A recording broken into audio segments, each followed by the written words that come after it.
സമയം എത്രയായാലും ഒന്ന് നടക്കാൻ ആഗ്രഹിക്കാത്തവർ ലോകത്തെവിടെയും ഉണ്ടാവില്ല. ലോകമെമ്പാടുമുള്ള ജനങ്ങളെ ഏതാണ്ട് ഒരേ രീതിയിൽ അലട്ടുന്ന പ്രശ്നമാണ് മുട്ടുതേയ്മാനം. 45 കഴിഞ്ഞവർക്ക് മുട്ടുതേയ്മാനം കണ്ടുവരുന്നുണ്ട്. മുട്ടുതേയ്മാനം സംഭവിച്ചവർ മുട്ടുമടക്കാൻ പോലും കഴിയാതെ വീടിനുള്ളിൽ ഒതുങ്ങിക്കൂടേണ്ടി വരുന്ന അവസ്ഥയാകും.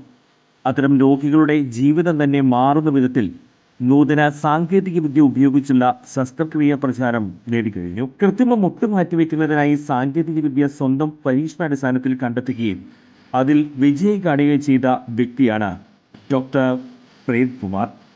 വടക്കാഞ്ചേരിയിലെ മാക്സ് കെയർ ഹോസ്പിറ്റലിലാണ് ഡോക്ടർ സർവീസ്. ഇവരുടെ ഈ സേവനം എന്നെ കേൾക്കുന്ന നിങ്ങൾക്ക് ആർക്കെങ്കിലും ആവശ്യമുണ്ടെങ്കിൽ ഡോക്ടറെ കോണ്ടാക്ട് ചെയ്യണം.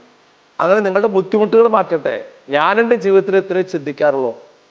ഞാൻ കാരണം ഒരു മനുഷ്യന്റെ ബുദ്ധിമുട്ടുകൾ മാറ്റാൻ പറ്റിയാൽ, എല്ലാ ബുദ്ധിമുട്ടും അവന്റെ മാറ്റാൻ നമുക്ക് പറ്റില്ല, ഒരു ബുദ്ധിമുട്ടെങ്കിലും മാറ്റാൻ രണ്ടെണ്ണം മാറ്റല്ലേ? രണ്ട് ബുദ്ധിമുട്ട് മാറ്റാം കേട്ടാ. കാലിന്റെ മുട്ടിന്റെ ബുദ്ധിമുട്ട് അത് നമ്മൾ മാറ്റി തരും. ചുരുക്കി പറഞ്ഞാൽ ഈ വടക്കാഞ്ചേരിക്കാരൻ ഡോക്ടർ പ്രേംകുമാറിന് മുന്നിൽ മുട്ടുമടക്കാത്തവർ ആരും ഉണ്ടാകില്ല. ഗുരുവായൂർ ക്ഷേത്രത്തിലെ ഉപദേവതയായ ഇടത്തരിക്കാത്തുകാവിൽ ഭഗവതിക്ക് ദേവസ്വം വക താലപ്പൊലി ആഘോഷിച്ചു.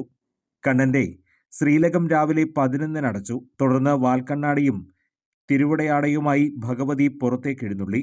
കൊമ്പൻ നന്ദൻ ഭഗവതിയുടെ തിടമ്പേറ്റി. വലിയ വിഷ്ണു, ഗോകുൽ എന്നീ കൊമ്പന്മാർ പറ്റാനകളായി. ചോറ്റനിക്കര നന്ദന്മാരാരുടെ നേതൃത്വത്തിൽ പഞ്ചവാദ്യം അകമ്പടിയായി. എഴുന്നള്ളിപ്പ് സത്രം ഗേറ്റ് വരെ എത്തി തിരിച്ചെഴുന്നള്ളി. കൂടുതൽ വാർത്തകൾക്ക് ഞങ്ങളുടെ ചാനൽ സബ്സ്ക്രൈബ് ചെയ്യുക. ഫേസ്ബുക്ക് ഫോളോ അപ്പ് ചെയ്യുക. വാർത്തകൾ വേഗത്തിലറിയാൻ എനി ടൈം ന്യൂസ്.